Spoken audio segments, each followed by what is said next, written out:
Selamat pagi para pemirsa. Salam jumpa dari kami tim bidang peternakan Dinas Pertanian Kota Surabaya. Pada kesempatan ini kami akan mencoba mengaplikasikan pembuatan pakan fermentasi yang dibuat dari limbah pertanian.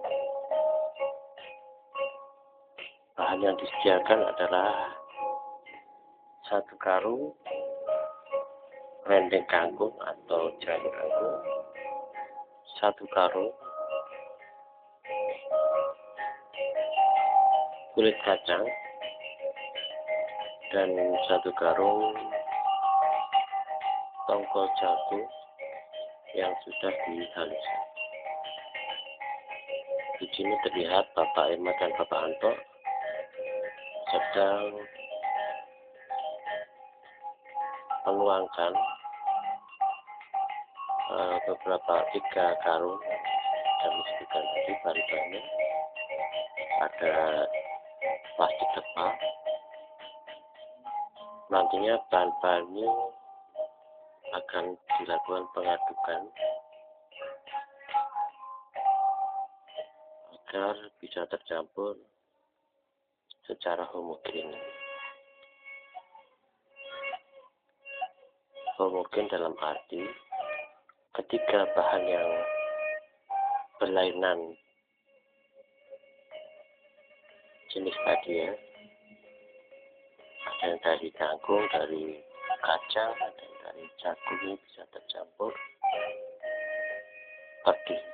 terdistribusi secara merata dalam tumpukan bahan yang akan difermentasi dengan maksud agar pada saat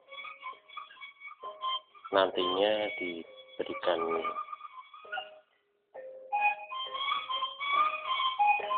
campuran air yang mengandung probiotik dan tetes tebu, setiap partikel bahan akan mendapatkan tingkat kebasan yang merata, yang sama.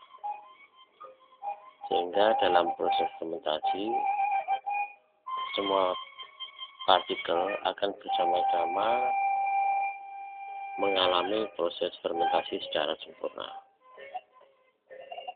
Artinya, apabila tingkat kebasannya ini kurang baik, kurang merata, maka proses fermentasi tidak akan berlangsung sebagaimana yang kita inginkan. Biasanya akan mengalami perpanjangan waktu dari yang seharusnya sudah bisa digunakan. Setelah diperkirakan campuran ini tercampur dengan homogen, pada tahap selanjutnya kita sediakan 20 liter air yang diisi dengan probiotik dan tetes tebu. Di sini kita menggunakan probiotik E4 atau efektif mikroorganisme sebanyak 500 ml dan tetes tebu sebanyak 200 ml. Dicampurkan dalam air sebanyak 20 liter.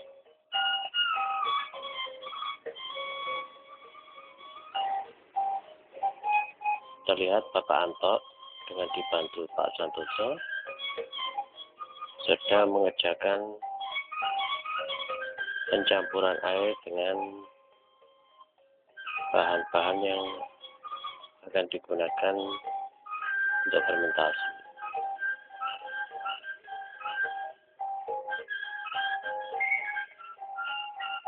Setelah pencampuran antara air dan material bahan tadi sudah dianggap cukup tercampur dengan merata dengan tingkat kebasan yang kalau orang Jawa bilang adalah nyemek-nyemek ya. Kemudian bahan material ini yang berasal dari limbah pedan ini kemudian kita masukkan ke dalam suatu wadah atau tong. Kalau tidak ada tong bisa digunakan terpal ya atau plastik. Kalau kita menggunakan dalam jangka panjang bisa kita membuat semacam sumur atau kolam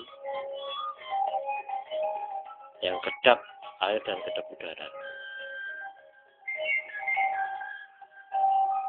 Kami menggunakan tong karena kami menganggap ini sangat praktis. Artinya dalam pemakaiannya pada saat akan fermentasi sudah berhasil dibuat, akan mudah dalam pengaplikasiannya. Masukkan bahan-bahan yang sudah tercampur tadi ke dalam tong. Dengan setiap saat, setiap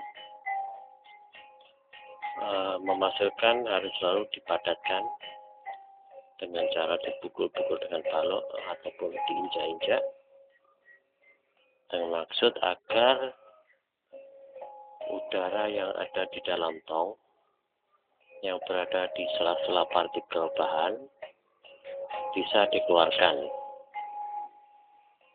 sehingga tidak terjadi adanya rongga udara di dalam tong atau di dalam wadah. Ini harus selalu diperhatikan karena pada proses fermentasi kita memanfaatkan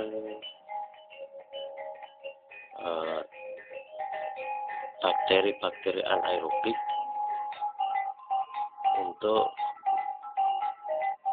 menjalankan fungsi fermentasi.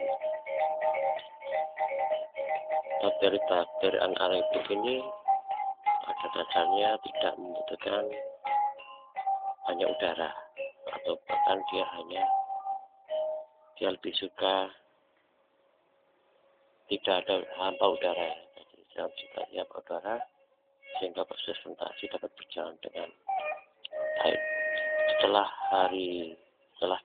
24 atau 48 jam proses fermentasi kita anggap sudah selesai dan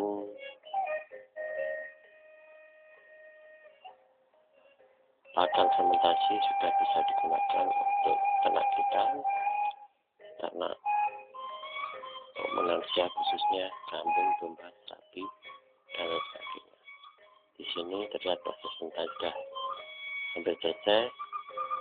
Setelah ini wadah tong ditutup dengan rapat dengan digunakan klem agar kerapatan lebih terjamin. Demikian yang bisa kami sampaikan. Selamat mencoba. Mudah-mudahan bermanfaat bagi kita.